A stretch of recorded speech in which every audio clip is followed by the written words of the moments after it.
할렐루야. 오늘도 온 마음과 온 정성을 다해서 우리를 사랑하시고 우리의 삶을 늘 이끌어 가시며 우리를 보호해 주시는 하나님을 찬양하며 경배하기를 원합니다. 오늘도 주사함 교제를 통한 말씀 묵상의 시간을 함께 하도록 하겠습니다. 주사함 교제 185페이지를 함께 보시면서 말씀을 나누겠습니다. 지난 시간 하지 못했던 181페이지의 내용도 우리 함께 진행을 하도록 하겠습니다. 먼저 우리 찬송가 210장 함께 찬양을 드리면서 묵상의 시간을 시작하겠습니다.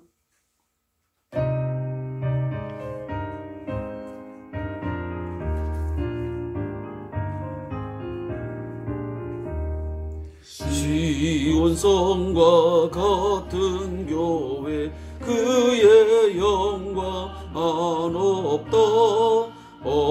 허락하신 말씀대로 주가 친히 세웠다. 반석 위에 세운 교회 흔들 자가 누구랴. 모든 원수에 왔어도 아무 근심 없도다. 생명샘이 솟아나와 모든 성도 마시니 언제든지 흘러 넘쳐 부족함이 없도다. 이런 물이 흘러가니 목마를 자 누구랴. 주의 은혜 풍족하여 넘치고도 넘친다.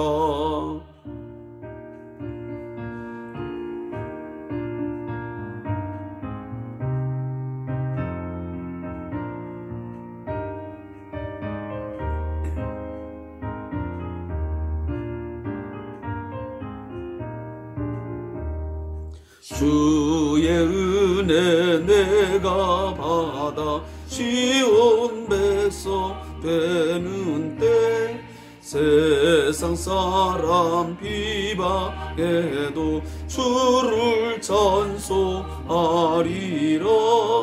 헐성헛된 모든 영광 어찌만 깨거드나. 주의 자녀 받을 복은 영원 무궁하도다. 아멘.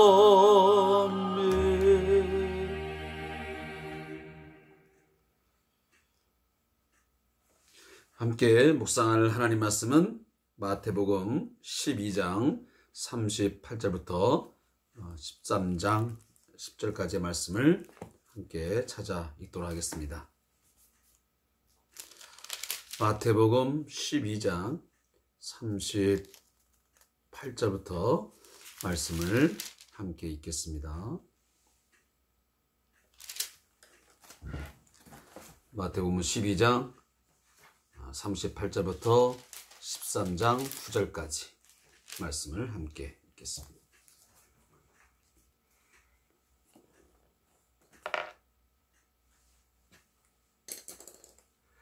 그때에 서기관과 바리새인 중 몇 사람이 말하되 선생님이여 우리에게 표적 보여주시기를 원하나이다.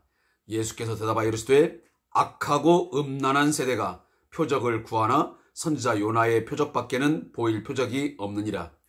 요나가 밤낮 사흘 동안 큰 물고기 뱃속에 있었던 것 같이 인자도 밤낮 사흘 동안 땅속에 있으리라. 심판때에 니느웨 사람들이 일어나 이 세대 사람을 정죄하리니 이는 그들이 요나의 전도를 듣고 회개하였음이거니와 요나보다 더 큰 이가 여기 있으며 심판때에 남방 여왕이 일어나 이 세대의 사람을 정죄하리니 이는 그가 솔로몬의 지혜로운 말을 들으려고 땅끝에서 왔음이거니와 솔로몬보다 더 큰 이가 여기 있느니라. 더러운 귀신이 사람에게서 나갔을 때에 물 없는 곳으로 다니며 쉬기를 구하되 쉴 곳을 얻지 못하고 이에 이르되 내가 나온 내 집으로 돌아가리라 하고 와서 보니 그 집이 비고 청소되고 수리되었거늘 이에 가서 저보다 더 악한 귀신 7을 데리고 들어가서 거하니 그 사람의 나중 형편이 전보다 더욱 심하게 되느니라. 이 악한 세대가 또한 이렇게 되리라.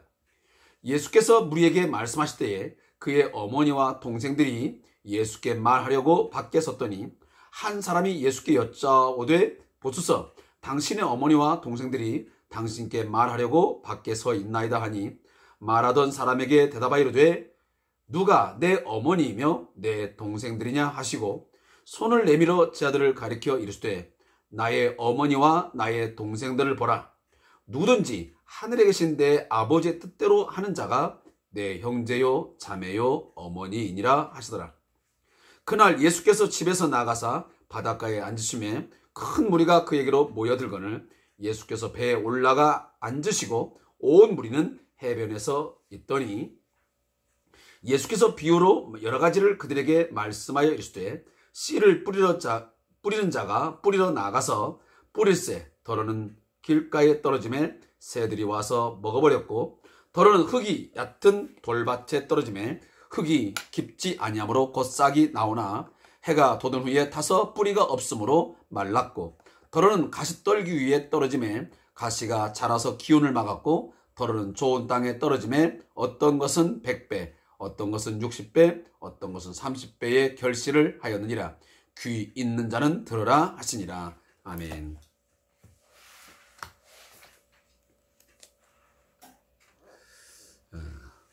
오늘 본문의 말씀 12장 38절부터 50절까지의 내용을 보면 표적을 구하나 라는 제목으로 쓰여진 내용입니다.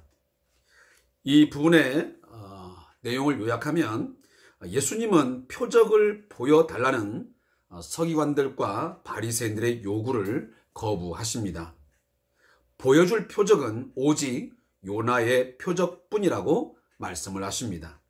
심판 때가 되면 유대인들이 오히려 이방인들보다 더 큰 심판을 받을 것이라고 말씀하십니다. 예수님은 누가 나의 가족이겠는가를 물으시며 하늘 아버지의 뜻대로 행하는 자가 참된 가족이라고 말씀을 하십니다. 자, 여기까지가 금방 우리 함께 읽은 50절까지의 말씀에 대한 요약입니다. 성도 여러분, 우리가 어떤 사람의 말, 또 어떤 사건을 이해함에 있어서 먼저 전제 조건을 어떻게 하느냐에 따라서 그 이해, 또 그 내용에 대한 진정한 의미는 달라질 수 있습니다. 다시 말하면 전제를 어떻게 하느냐에 따라서 그 사건의 내용, 그 사람에 대한 이미지는 다를 수 있다는 말씀입니다. 그 사람을 이미 나쁜 사람이다, 그 사람의 말은 늘 거짓이다 라고 전제를 해버리면 그 사람이 어떤 행동을 하고 어떤 말을 하든지 그 모든 것들은 다 거짓이고 나쁜 것으로 그렇게 해석되게 되어 있습니다. 또 어떤 사건을 접하면서 그 사건에 대해서 그것은 잘못된 것이다, 그 나쁜 뉴스다 라고 전제를 해버리면 그 내용은 이미 그 전제에 의해서 다 포장이 되어버리는 것입니다. 제가 이 말씀을 드리는 이유는 이 서기관과 바리새인들, 이들은 예수님에 대한 전제가 잘못되었습니다. 그들이 가지고 있는 전제는 무엇입니까? 예수가 하나님의 아들이 될 수 없다는 것입니다. 예수는 하나님의 아들로서 인정될 수 없다는 것입니다. 어떻게 베들레헴에서 출생한, 그리고 나사렛에서 어린 유년기를 지낸 이미 뻔히 목수의 아들로 알려져 있는데 어떻게 그가 하나님의 아들로서 메시아일 수 있느냐? 그는 메시아가 아니다. 이런 전제를 이미 깔고 늘 그들은 예수의 말을 들었고 예수의 많은 표적과 이적들을 보았습니다. 그러니 당연히 그 모든 그의 말과 또 그 내용들이 진실로 받아들이지 않았고 그 어떤 것도 진리로 여기지 않았던 것입니다. 따라서 오늘 38절에 보면 그때에 서기관과 바리새인 몇 사람이 말하되 선생님이여 우리에게 표적 보여주시기를 원하나이다. 예수께서 대답하여 이르시되 악하고 음란한 세대가 표적을 구하니 그랬습니다. 이미 앞전에 예수님은 많은 표적들을 통해서, 이 표적이란 말이 영어에 보면 사인입니다. 예수님 자신이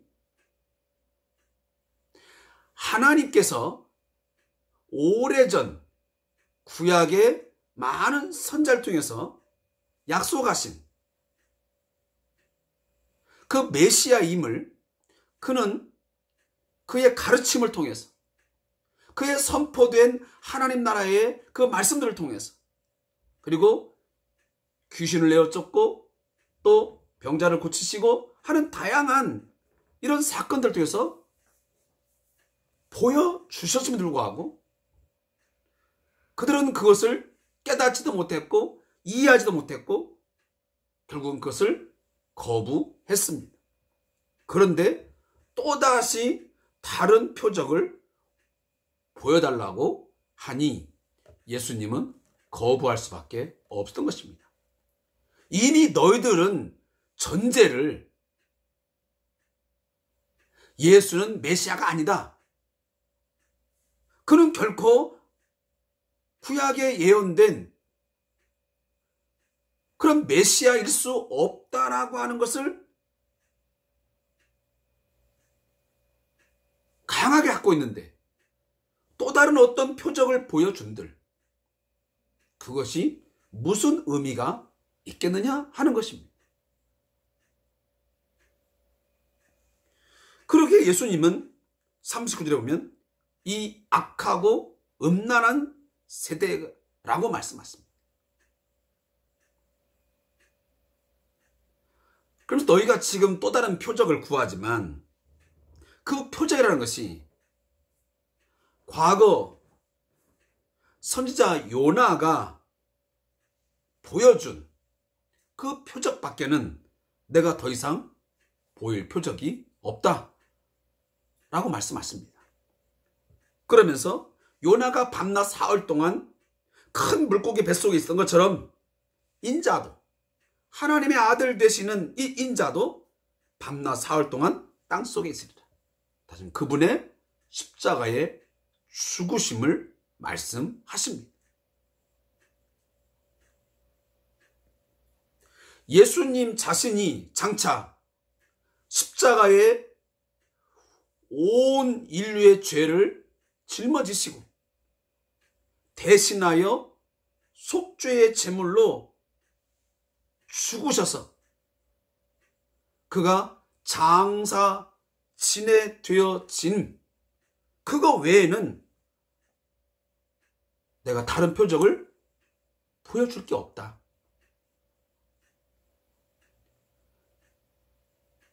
예수님 자신이 메시아로서 오셔서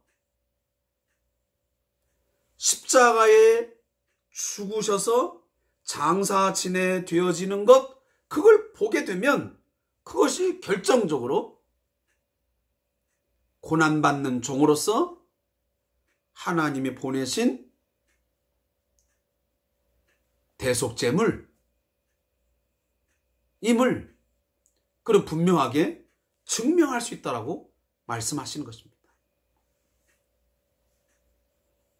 그 외에 다른 것들은 의미가 없음을 말씀하는 것입니다. 사랑하는 성도 여러분, 우리가 이미 2000년 전에 이 세상에 오셔서 골고다 언덕에서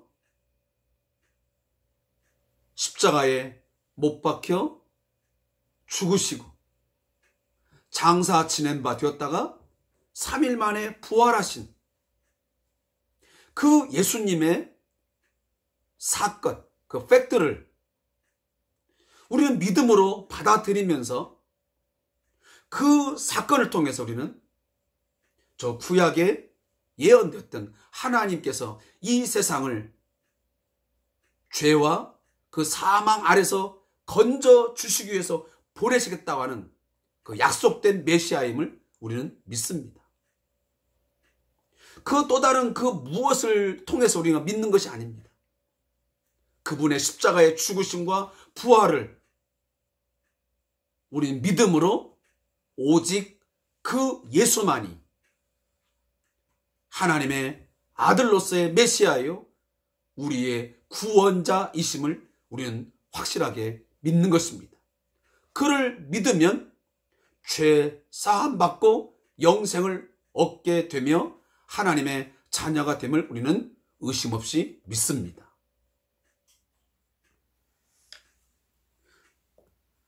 자, 그러면서 오늘 예수님은 어떤 말씀을 하시냐면 자신의 십자가의 죽으심과 장사 지낸 바 된 그 사건이 자신의 메시아임을 확실하게 보여주는 진정한 사인, 바로 표적이라고 말씀하시고, 그리고 나서 41절부터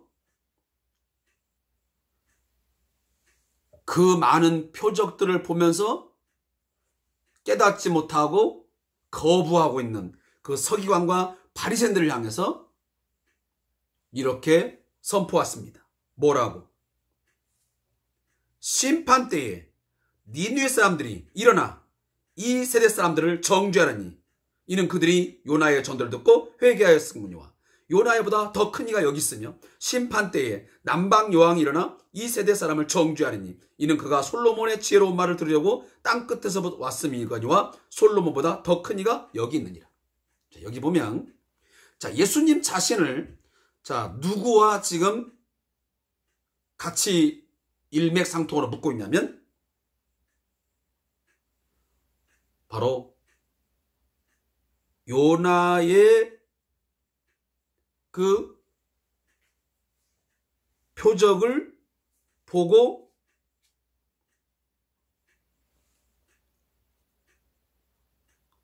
요나의 어떤 사건, 그리고 여기 보면 지금 그 솔로몬의 그 지혜로운 말을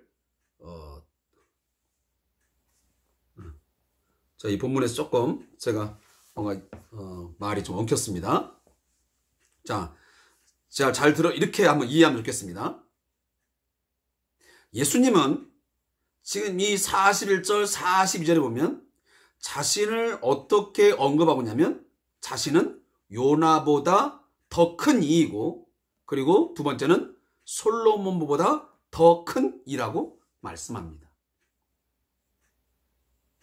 그러면서 요나보다 더 큰 이, 솔로몬보다 더 큰 이가 바로 자신인데, 그 자신을 통해서 많은 메시지들이 하나님 나라의 복음이 선포되어지므로 지금 전도하고 회개를 촉구했는데 그들은 듣고 회개하지 않았다.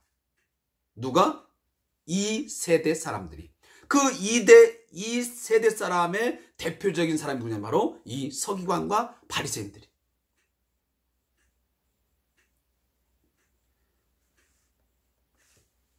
요나의 시대의 사람들도 그 요나의 말을 듣고도 전도를 듣고 회개했는데,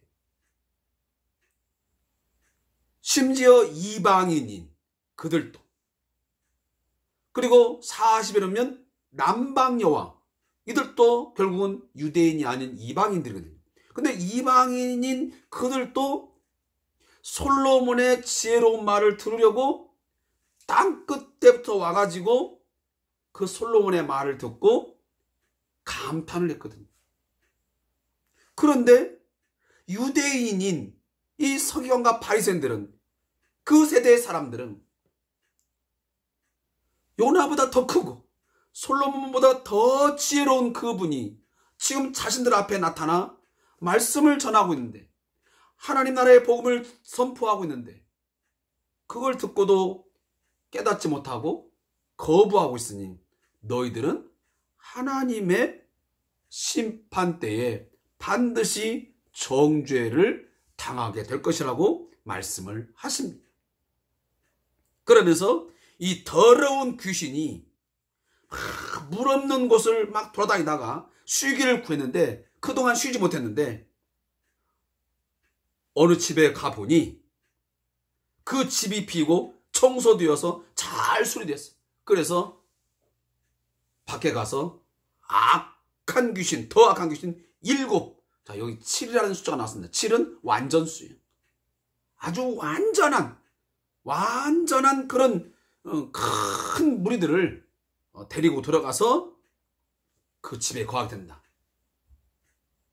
이게 뭐냐면, 하나님의 말씀을 듣고도 깨닫지 못하고 끊임없이 거부하게 되면 결국은 그 귀신들이 그 안에서 크게 왕성을 하여 오히려 그 형편이 이전보다 더욱 심하게 되는 그러한 상황에 이르게 될 것을 오늘 주님이 말씀하시는 것입니다.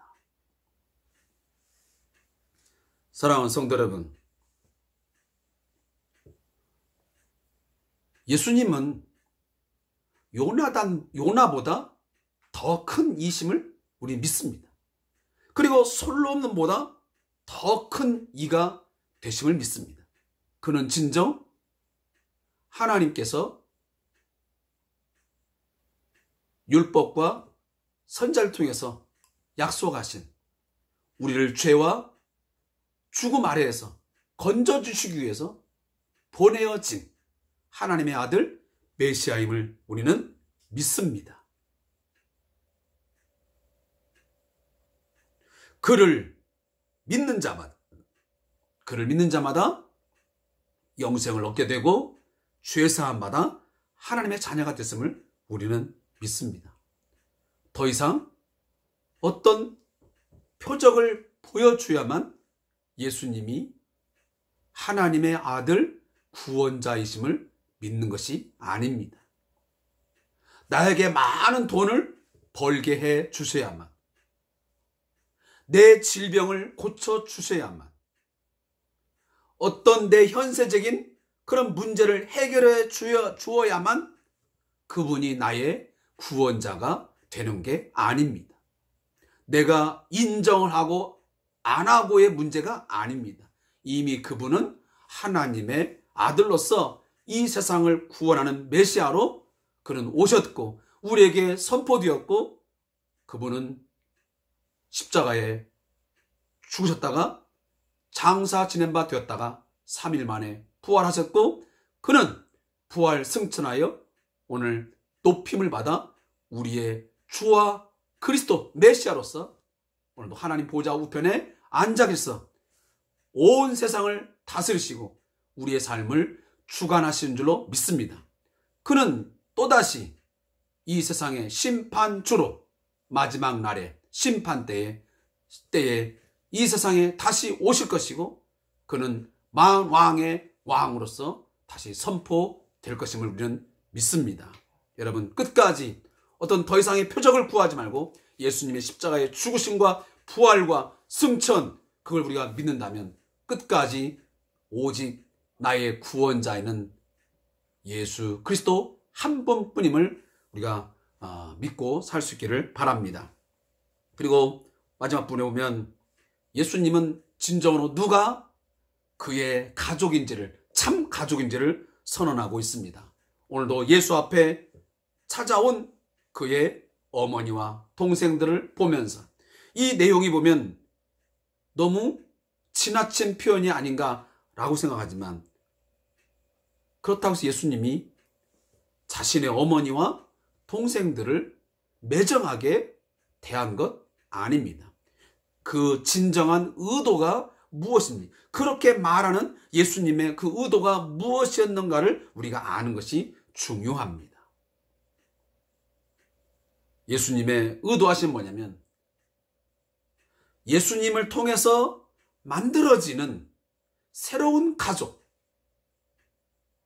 하나님의 나라의 가족은 누구냐 하는 것을 오늘 여기서 답하고 있는 것입니다. 요한복음 1장 12절 13절 우리가 말씀 잘 압니다. 영접하는 자, 곧 그 이름을 믿는 자들에게는 하나님의 자녀가 되는 권세를 주셨으니 이는 혈통으로나 육정으로나 사람의 뜻으로 나지 아니하고 하나님께로부터 난 자들이라고 말씀하지 않았습니까? 하나님의 가족은 예수의 십자가의 죽으심을 통해서 이루어지는 하나님 나라의 새로운 백성에 만들어지면 반드시 아브라함의 혈통으로 되는 게 아니고 어떠한 사람의 인간적인 관계로 되어지는 것이 아니라 하나님의 부르심을 받아 하나님의 뜻을 좇고 말씀을 깨닫고 말씀을 지켜 행하는 자들이 바로 진정한 참된 하나님의 가족이요 진정한 하나님의 백성임을 오늘 거듭 말씀하신 것입니다. 사랑하는 성도 여러분, 그러하기 때문에 우리는 이씨, 김씨, 박씨, 최씨 수많은 성씨가 있고 또 세계에는 수많은 인종과 민족들이 있지만 그 모든 것을 초월하여 그 누구라도 어떤 민족, 어떤 성씨가 있다 할지라도 우리는 그리스도 안에서 한 가족, 한 민족임을 우리가 굳게 믿고 서로 형제 자매를 나누시고 우리가 하나님의 가족으로서의 더욱더 돈독한 사랑과 또 하나됨이 있기를 다시 한번 간절히 바라겠습니다. 자, 마지막 부분에는 13장 1절부터 9절까지의 말씀입니다. 자, 이 말씀의 중요한 것은 씨 뿌린 자의 비유입니다. 이 내용을 요약하면 예수님은 씨 뿌린 자의 비유를 말씀하십니다. 씨를 뿌릴 때 어떤 씨는 길가에, 어떤 씨는 흙이 얕은 돌밭에, 어떤 씨는 가시떨기 위에, 어떤 씨는 좋은 땅에 떨어집니다. 길가나 돌밭이나 가시떨기 위에 떨어진 씨는 열매를 맺을 수가 없습니다. 반면 좋은 땅에 떨어진 씨는 30배, 60배, 100배의 결실을 맺습니다. 자, 오늘 이제 13장부터는 여기 보면 예수님의 비유가 나오고 있습니다. 이 본문을 우리가 함께 읽어보면 이 파라볼레라고 하는 이 비유는 이 하나님의 나라를 설명하는 아주 중요한 내용들을 담고 있습니다. 예수님을 통해서 가져오시는 이 하나님의 나라, 하나님의 다스림이 어떤 성격을 갖고 있고 그 하나님의 나라는 어떻게 나아가는지를 분명하고도 우리에게 이해를 돕는 그런 본문들이 이 13장 비유의 내용들로 엮어져 있습니다. 특히나 이 13장에 보면 두 가지의 사람들이 나오고 있습니다. 하나는 하나님의 말씀, 다시 말하면 하나님의 나라의 복음을 듣고 깨닫는 자가 있는가 하면 주로 그 사람들은 제자들과 그리고 너희라는 무리이고 또 한 무리는 오늘 단어에 보면 무리라는 단어가 나오고 또 저희가 나옵니다. 그러니까 무리와 저희는 하나님의 나라의 복음을 듣지만 그들은 그 복음에 대해서, 그 빔에 대해서 듣고 보아도 깨닫지 못하며 이해를 못하고 거부합니다. 그게 바로 오늘 본문에는 보통 무리다, 저희다 이렇게 표현되고 있는 대표적인 인물들입니다. 그리고 제자들과 너희는 하나님 나라의 복음을 듣고 이해하고 깨닫는 이런 무리들을 대표적으로 일컬을 때 사용되는 단어입니다. 자, 여기 보면 지금 씨 뿌리는 자가 있습니다. 자, 이 씨 뿌리는 자는 누구 있겠습니까? 바로 하나님께서 지금 하나님의 나라의 복음을 뿌리는 것입니다.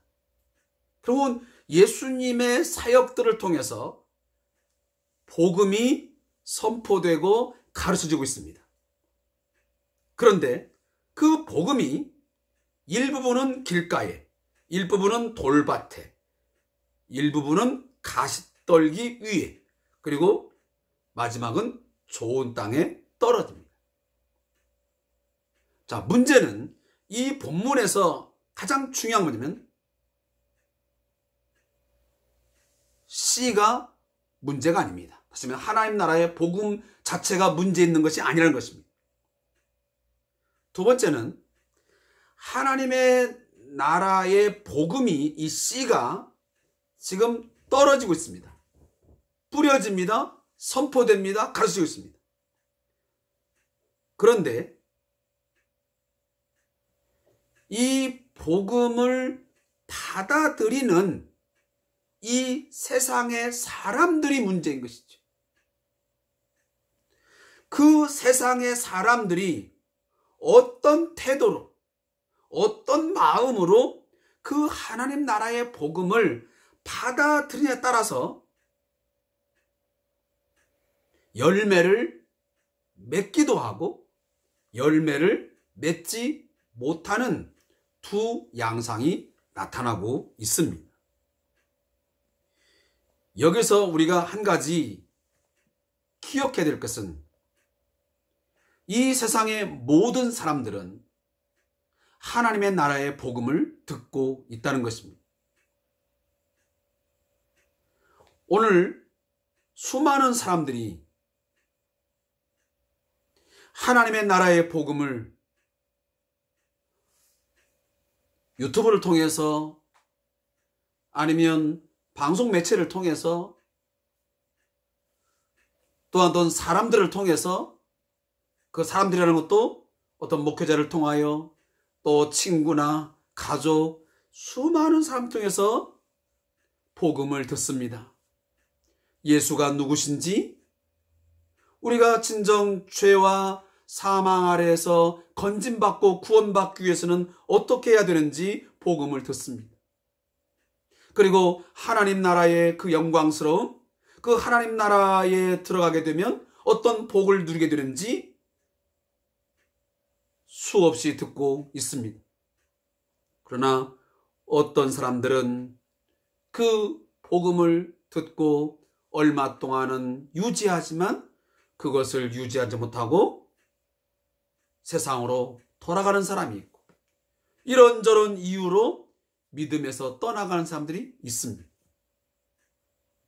반면 어떤 사람들은 그 복음의 씨를 받아들이고 오늘 본문인 것처럼 100배, 60배, 30배의 결실을 맺는 사람들이 있습니다. 그건 사람에게만 그런 게 아닙니다. 어떤 가정, 또 어떤 지역, 어떤 나라 그렇습니다. 많은 선교사들이, 많은 목회자들이 어떤 지역에 가서 복음을 전파하고 하나님 나라의 복음을 가르치게 되면 어떤 지역에는 많은 열매들이 맺게 되고 또 어떤 나라, 어떤 민족, 어떤 곳에 가면 복음이 철저하게 거부되고 가로막혀서 그곳에서 아주 작은 열매만 맺을 뿐 대부분 열매를 맺지 못하는 경우도 있는 것을 보게 됩니다. 사랑하는 성도 여러분, 하나님 나라의 복음 그 자체가 능력이 없거나 그 복음 자체가 문제가 있는 것이 아니고 이 복음을 받아들이는 그 세대, 이 하나님의 말씀에 대한 사람들의 마음의 자세, 이런 것이 중요함을 오늘 본문은 우리에게 가르쳐주고 있습니다. 상세한 내용들은 다음에 예수님께서 직접 해석한 내용들이 있기 때문에 오늘 본문에서는 그런 내용들까지 상세하게 제가 말씀을 드리지 않겠습니다.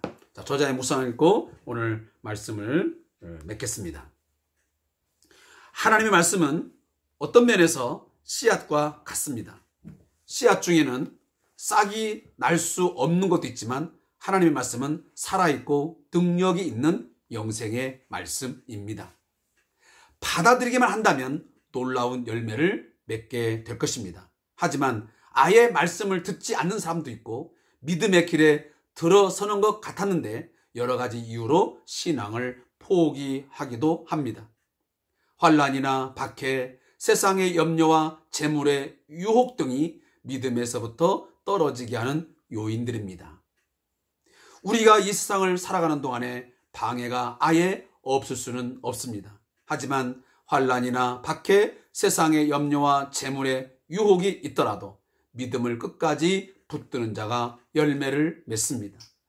무엇보다도 씨가 뿌리 내리고 잘 자랄 수 있는 좋은 땅과 같은 환경을 만드는 것이 중요합니다. 듣는 사람의 마음 상태에 따라 결과가 크게 달라지기 때문입니다. 믿음의 길은 실패처럼 보인다고 해도 절망할 것이 아닙니다. 일단 열매를 맺기 시작하면 셀 수 없이 많은 결실을 맺습니다. 아멘. 무릎기도입니다. 하나님, 먼저 좋은 마음밭을 가꾸게 하시고 시련이 닥치고 유혹이 다가와도 믿음으로 극복할 수 있게 하옵소서. 아멘.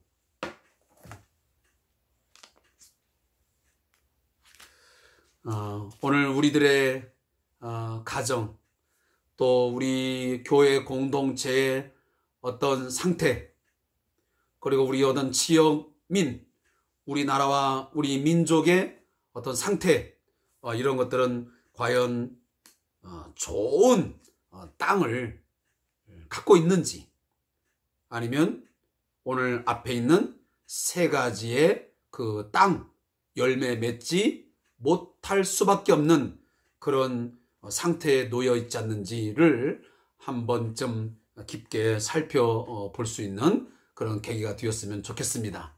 아무쪼록 하나님의 말씀이 선포되어지고 하나님의 말씀이 뿌려지면, 그 씨가 떨어지게 되면 그 씨가 잘 싹이 나고 열매를 맺어갈 수 있도록 우리의 마음, 또 우리 가정과 우리의 직장과 또 우리 교회 공동체의 그 상태가 하나님 앞에 정말 좋은 그런 밭이 될 수 있도록 여러분 함께 노력해 갈 수 있기를 마지막으로 부탁하면서 오늘 이 큐티 시간을 맺겠습니다. 오늘도 함께 해주셔서 감사합니다. 고맙습니다.